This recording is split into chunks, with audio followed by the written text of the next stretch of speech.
The centerpiece of the new Disney World in Florida is a magnificent soaring dome. You've seen the domes in lots of places, sometimes grand structures, sometimes small backyard tents for the kids. But did you know that behind the dome is a whole philosophy, a way of looking at the world? And behind the philosophy is one man who has spent a lifetime helping people do more with less.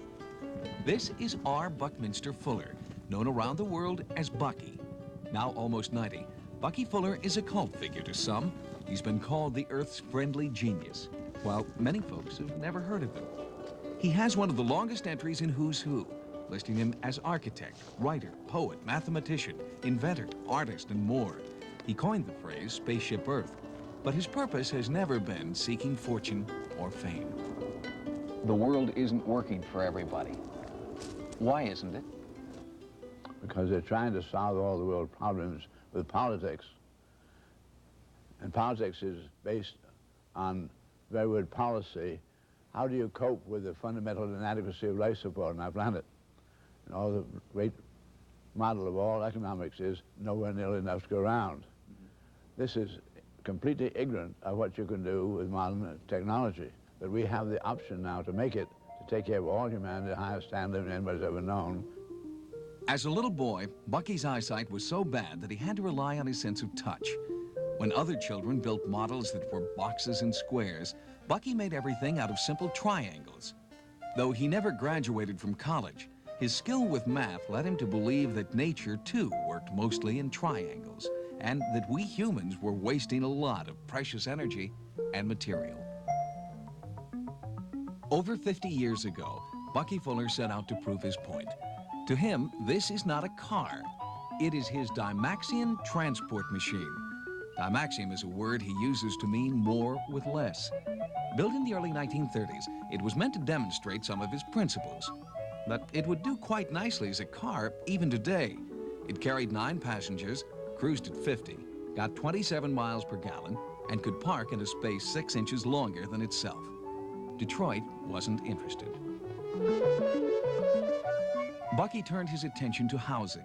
He developed a Dymaxion dwelling machine, a comfortable home for a family of 5 that was naturally air-conditioned, weighed only a fraction of a conventional house, and could be picked up and moved by helicopter.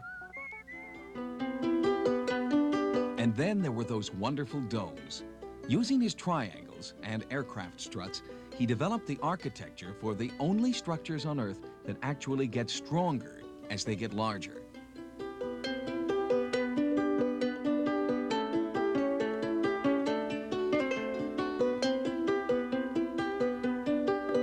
Through time-lapse photography, here is a dome in Hawaii that was put up in less than a day.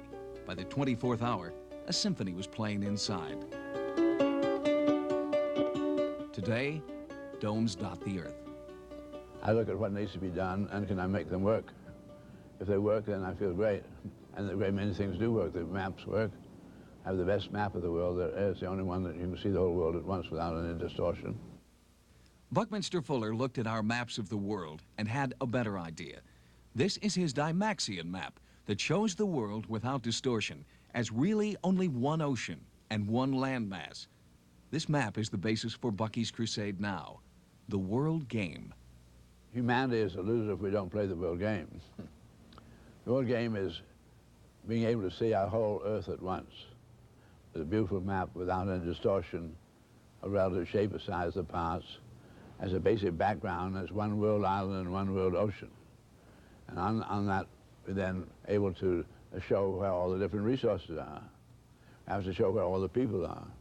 We have to show where all the possible artifacts are that might be developed.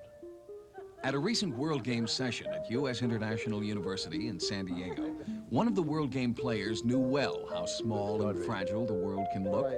Buzz Aldrin, the astronaut from the first moon landing. Standing on a room-sized Dymaxion map, Bucky outlines the rules of the world game. We're all players, and we all win or we all lose. If within 5 years we haven't learned how to take care of everybody, it's all over for everybody. The whole story is whether humans are a good invention. Does the universe need us anymore? Why did the universe put us in? Why were we put in here? And we're put in there for our minds and our integrity. If you don't tell the truth, you're useless. Evolution. We have the technology available to give everyone on Earth the highest standard of living in history, or we can destroy ourselves. At the end of the session, thousands of red chips are scattered over the map. One chip for each nuclear bomb in the world today. Buckminster Fuller has proved his point. I don't use the word creativity to start off with. I say I reserve that for God. Human beings discover and develop. We can invent interrelationships of principles which we discover. So the little old man with thick glasses and hearing aids keeps moving around the world, quietly helping us see things as they are and as they could be.